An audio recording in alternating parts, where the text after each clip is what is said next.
इन बच्चों के सीने में कुरान मुक़द्दस को क़यामत तक महफूज फरमाए। बड़ी खुशी होती है एक बाप को कि जब बेटा हाफिज़ कुरान बनकर आता है, और उससे ज्यादा खुशी होती है उस उस्ताद को कि जो पढ़ाता है, बच्चों के पीछे मेहनत करता है।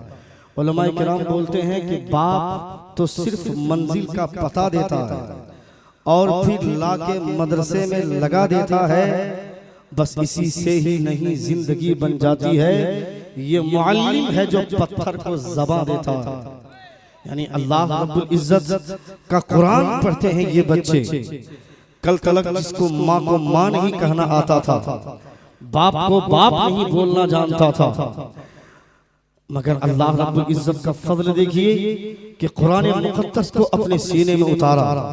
जिस कुरान के ताल्लुक से खुदा फरमाता है, इन्ना अरदनल अमानत अला समावाति वल अर्द वल जिबाल फअबैन अन यहमिलनहा व अशफक़न मिनहा व हमलहल इंसान।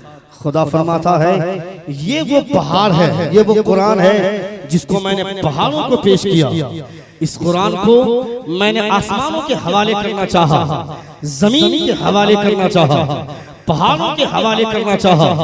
इन्ना अरदनल अमानत अला समावाति वल अर्द, जमीन और आसमान और पहाड़ों को इस अमानत को पेश करना चाहा, मगर सबों ने इनकार कर दिया।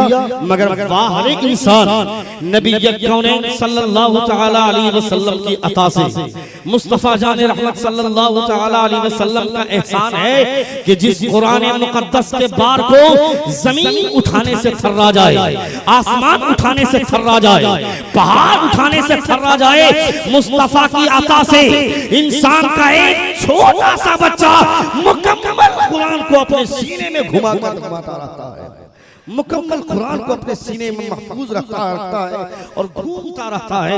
ये नबी कौनैन सल्लल्लाहु अलैहि वसल्लम की अता है, अल्लाह रब्बुल इज्जत का फजल है। इसीलिए तो अल्लाह रब्बुल इज्जत ने जो कुरान मुक़द्दस को नाजिल फरमाया, कुरान मुक़द्दस पे कुरान मुक़द्दस की सबसे पहली आयत नुज़ूल के एतबार से खुदा फरमाता है, इक़रा बिस्मि रब्बिकल लज़ी खलक़, read with the name of your sustainer who created the human being from the blood clot. पढ़ो अपने रब के नाम से जिसने खून के लोथड़े से तुम्हें पैदा फरमाया।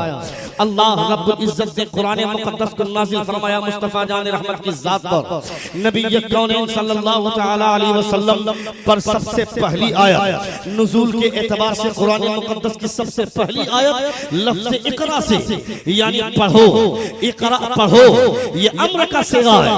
इक़रा बिस्मि रब्बिकल लज़ी खलक़, read with the name of your sustainer, पढ़ो अपने रब के नाम से जिसने खून के लोथड़े से तुम्हें पैदा फरमाया। यानी अल्लाह रब्बुल इज्जत ये हमें ज़हन देना चाह रहा है, अगर जिंदगी में बुलंदी चाहिए तुम्हें पढ़ना होगा, अगर जिंदगी में किरदार में बुलंदी चाहिए तुम्हें पढ़ना होगा, अगर जिंदगी में तुम्हें वक़ार चाहिए पढ़ना होगा, अगर जिंदगी को कामयाब करना चाहते हो तो तुम्हें पढ़ना होगा। यहाँ से एक बात तो समझ में आती है कि नबी कौनैन सल्लल्लाहु तआला अलैहि वसल्लम पर सबसे पहली वही कुरान मुक़द्दस की सबसे पहली आयत जो नाज़िल हो रही है लफ्ज़ इक़रा से, मगर आज हम दीवारों पे चश्मा देखते हैं, दीवारों पे लिखा हुआ देखते हैं कि बापूजी का यही था कहना, अनपढ़ बनकर कभी न रहना।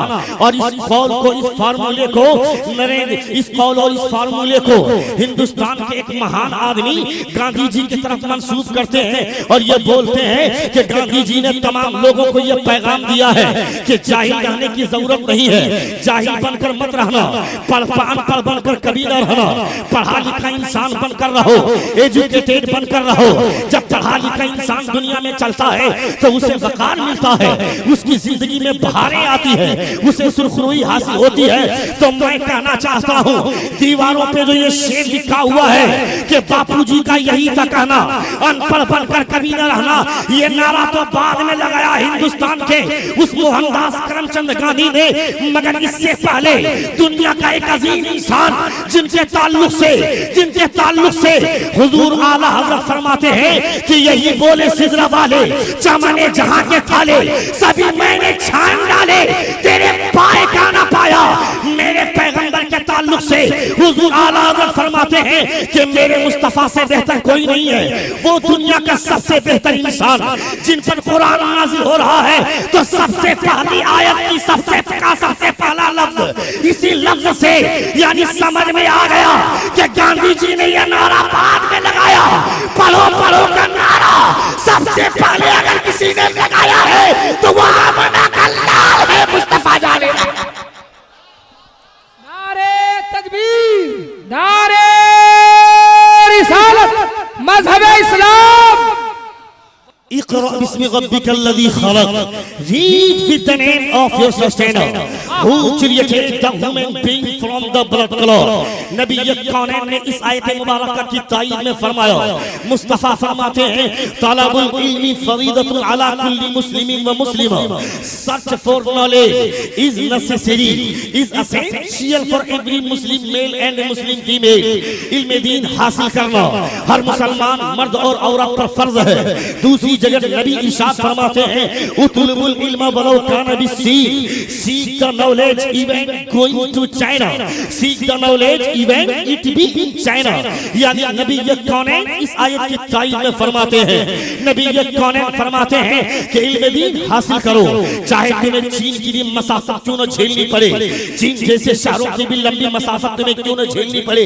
आज तो जगह जगह पे मदरसे कायम हो गए हैं। नबी कौनैन सल्लल्लाहु अलैहि वसल्लम ने उस दौर में, जिस दौर में पढ़ना लिखना बहुत मुश्किल था, जिस दौर में पढ़ने के उतने सामान मुहैया नहीं थे, जिस दौर में पढ़ने के लिए न जाने कितनी मेहनत और मशक्कत झेलनी पड़ती थी, ये उस वक्त की बात है जब नबी कौनैन ने फरमाया था। नबी कौनैन फरमाते हैं कि तुम्हें इल्म दीन हासिल करने के लिए अगर चीन जाना पड़े तो तुम्हें जाना होगा, फिर भी तुम्हें मदरसे में जाकर इल्म दीन हासिल करना होगा। नबी कौनैन सल्लल्लाहु अलैहि वसल्लम के फरमाने वाली शान का मतलब आज किन लोगों ने समझा? आज कौन है जो नबी कौनैन सल्लल्लाहु अलैहि वसल्लम की इस हदीस की तायीद करते हैं? आज सबके दिमाग में एक ही ख्याल, आज सबके दिमाग में एक ही जुस्तजू, आज सबके दिमाग में एक ही ख्याल और एक ही फिक्र, हमें पैसा चाहिए, पैसा।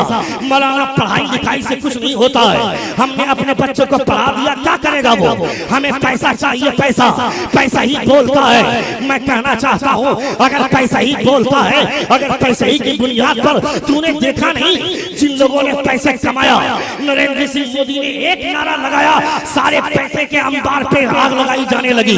लोगों ने पैसों पे आग लगा दिया, पैसों पे आग लगा दिया और सारे के सारे हिंदुस्तान के लोग एटीएम और बैंकों की लाइनों में खड़े हो गए। क्या रे बाबा, इस 500 और 1000 की नोट की कोई अहमियत नहीं। जब